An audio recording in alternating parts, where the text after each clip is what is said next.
বিভিন্ন জায়গায় যখন যাই মানুষ বলে ভাই এত আন্দোলন করলেন চাঁদাবাজি দখলদারিত্ব তো বন্ধ করতে পারলেন না।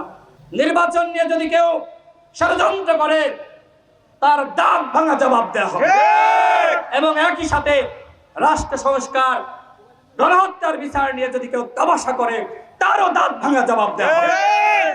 সুতরাং সরকারকে বলবো নির্বাচন আজ হোক কাল হোক আপনাদেরকে তো দিতে হবে।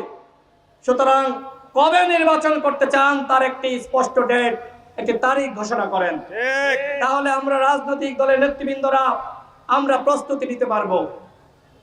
নির্বাচন নিয়ে যদি কেউ ষড়যন্ত্র করে তার দাঁত ভাঙা জবাব দেওয়া হবে এবং একই সাথে রাষ্ট্র সংস্কার গণহত্যার বিচার নিয়ে যদি কেউ তামাশা করে তারও দাঁত ভাঙা জবাব দেওয়া হবে। আমরা তিনটি জিনিস একসাথে চাই: গণহত্যার বিচার, রাষ্ট্র সংস্কার এবং এর সাথে নির্বাচন। আমি সরকারকে বলবো আগামী ডিসেম্বরকে লক্ষ্য রেখে আপনারা একটি নির্বাচনী রোডম্যাপ ঘোষণা করেন। এই যে দেশে এই মুহূর্তে রাষ্ট্র এতটা অনিয়ন্ত্রিত, রাষ্ট্র এতটা অনিয়ন্ত্রিত, বিভিন্ন জায়গায় চাঁদাবাজি দখলদারিত্ব, আমি ঝিনাইদহ জেলার বিভিন্ন জায়গায় যখন যাই মানুষ বলে ভাই এত আন্দোলন করলেন চাঁদাবাজি দখলদারিত্ব তো বন্ধ করতে পারলেন না।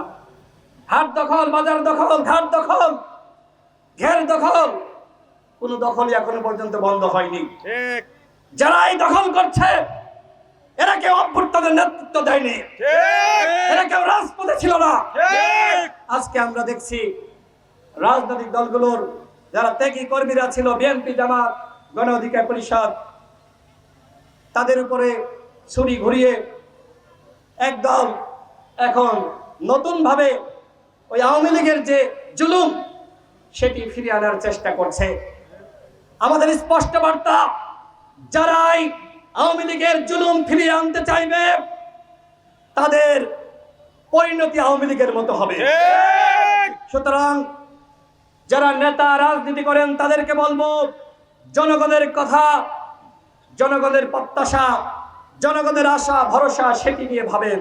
জনগণের বিরুদ্ধে গেলে আওয়ামী লীগ যেমনি ভাবে রাজনীতি করতে পারে নাই, আপনারাও জনগণের বিরুদ্ধে গিয়ে রাজনীতি করতে পারবেন না।